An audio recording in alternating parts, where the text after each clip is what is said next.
네, 앞선 보도에서 의장단 선출 과정에서 벌어지는 구태들을 보셨는데요.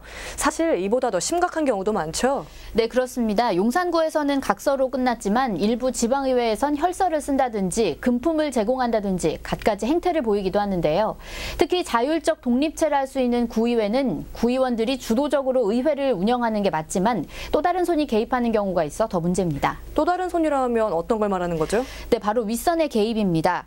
구의원들에게 윗선이라면 지역 국회의원이나 지역 당협위원장을 말하는 건데요. 이들이 점 찍어둔 인물을 의장으로 추대하는 경우가 있다는 거죠. 지금 음성 파일을 하나 들려드릴 건데요. 윗선이 실제 개입하고 있는지, 그래서 어떤 상황이 벌어지는지 좋은 예가 될 것 같습니다. 후반기 의장을 한다. 또 의원이 그런 부탁을 했다. 그런 지시도 했다. 이런 얘기 들었어 못 들었어? 의장님 잘 챙기라고 했다고. 그러니까 던지라고 했대요. 내가 의장 함께 할 테니까 여러분들 잘 지켜주셔야 되는 것입니다. 더 이상 얘기는. 네, 그러니까 지역 국회의원이 누구를 생각하고 있으니까 그 사람을 도와줘라, 그런 의미인 거죠? 그렇습니다. 물론 후속 음성 파일에서는 윗선의 개입에도 불구하고 타 의원들은 해당 의원을 밀어줄 수 없다고 합니다만 그거야 그렇게 약속을 하고 각서를 썼기 때문이고요. 어찌됐든 윗선이 구의회까지 손을 뻗쳐 영향력을 행사한다는 걸 알 수가 있죠. 네, 이렇게 자리 다툼도 심하고 또 윗선까지 개입하는 의장단 선거. 결국 의장이 가진 이런 권력이 막강하기 때문인가요? 그렇습니다. 아무래도 의장이 가진 권한이 평의원에 비해선 상대적으로 많고 또 강력하기 때문입니다.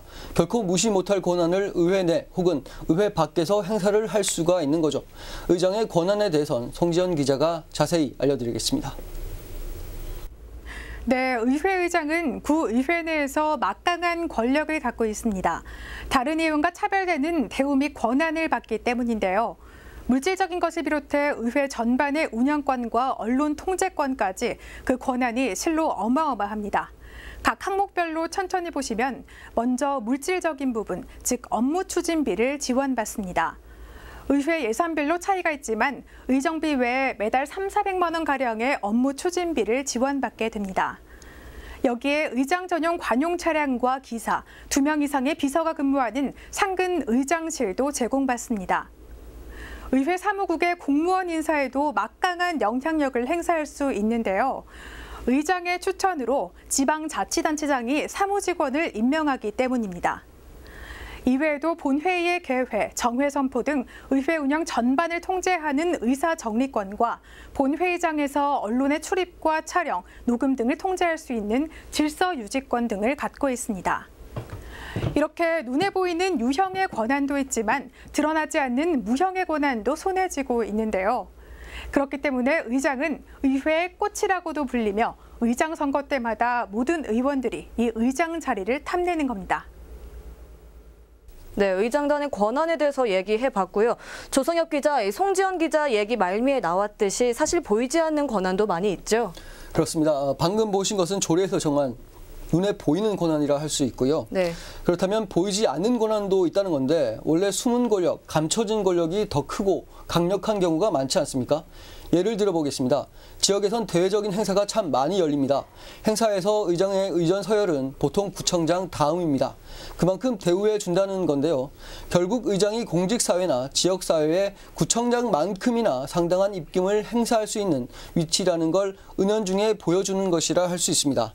또 이런 행사에선 구의장은 구청장만큼이나 빠지지 않고 인사말도 자주 하게 됩니다. 사실 이게 상당히 중요한 부분입니다. 바로 다음 선거를 대비한 측면에서 봤을 때 말이죠. 네, 생각하는 것보다 주민들은 구의원 얼굴이나 이름을 잘 모르거든요. 그런데 이런 공식적이고 주민들이 많이 모이는 행사에서 의장은 아주 쉽게 자신의 얼굴을 알리고 이름을 각인시킬 수 있다는 얘기입니다. 평의원은 기껏해야 목례 정도 하고 인사를 끝내는 데 비해서 의장은 그것과는 차원이 다른 홍보 효과를 누릴 수가 있다는 거죠.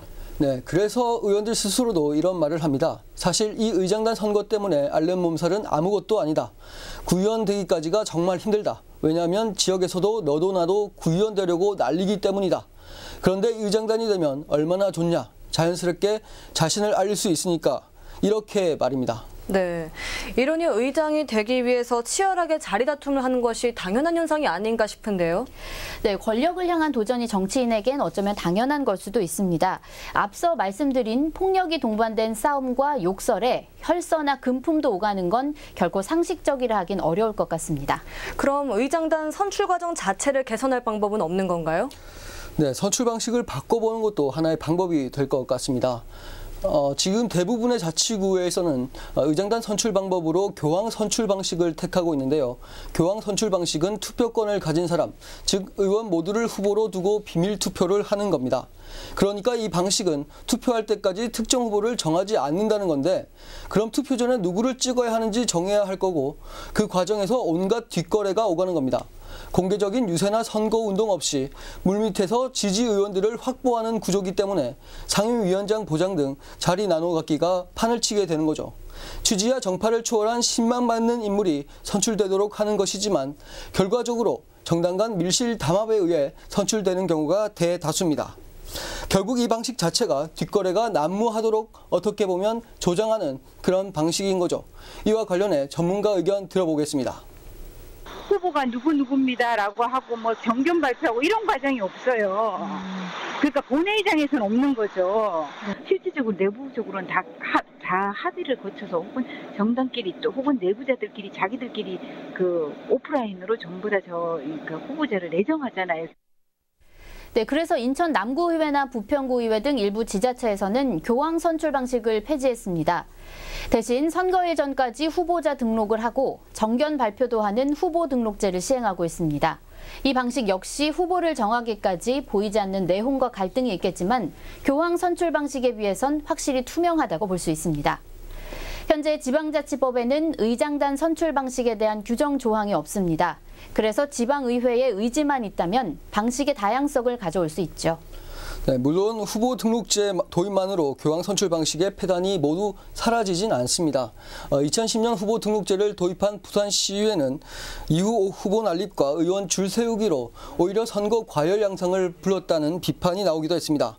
그럼에도 교황 선출 방식은 폐기해야 한다는 목소리가 큽니다.